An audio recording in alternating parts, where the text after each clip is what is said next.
All right, let's talk about something that so many of us do, we don't even realize it's happening. I'm talking about over apologizing. We're going to dive into the real psychology behind why you might be saying sorry for, well, basically everything. I mean, seriously, think about it. Have you ever said sorry when someone else literally bumps into you? Or maybe apologized for asking a totally normal question?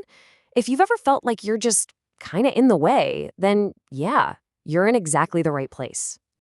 I bet these look pretty familiar. Saying sorry because you're taking up space on the bus, or for needing your boss to repeat something. It just slips out, right? Almost like a reflex. But what if I told you this goes way deeper than just being polite? Yeah, that's what we tell ourselves, isn't it? Oh, I'm just a really nice, considerate person. But the truth is, this habit often has less to do with kindness and a whole lot more to do with a psychological pattern that you probably learned a long, long time ago. That's right, a survival mechanism. It sounds dramatic, but this constant apologizing is often a leftover tool from childhood. It was a strategy you developed to keep the peace and avoid any kind of conflict. And to really get it, we need to go back to where it all started. So, this brings us to the core concept. Psychologists call it the easy child adaptation. And this, right here, is where that automatic sorry reflex really begins to form. So, what does that actually mean? Well, as a kid, you might have learned, consciously or not, that the safest way to get by, to feel loved and accepted, was to make yourself as small and as quiet as possible. You learned to push down your own needs so you'd never be seen as a burden. And this is the kind of environment where that adaptation really takes root. You know, a home with a lot of emotional turmoil, or maybe where your parents' time and attention were just stretched super thin. You figured out, subconsciously, that being low maintenance was like a superpower. You learned to fly under the radar to keep everything calm. And this quote just nails it. That sorry you just said when you asked for the salt, it's not really about the salt.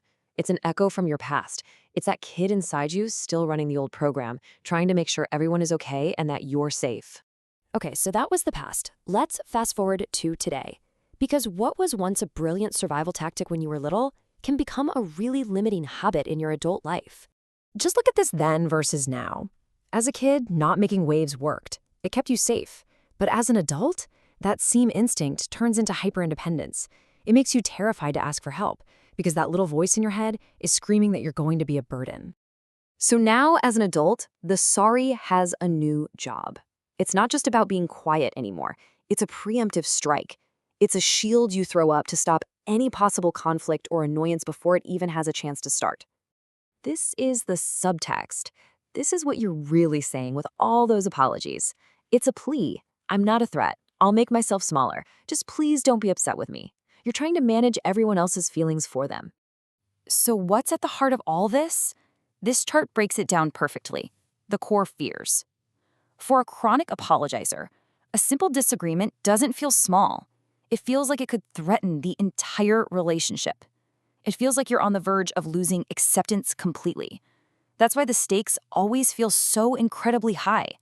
Okay, so we've unpacked the why. Now for the important part. How do we start to change it?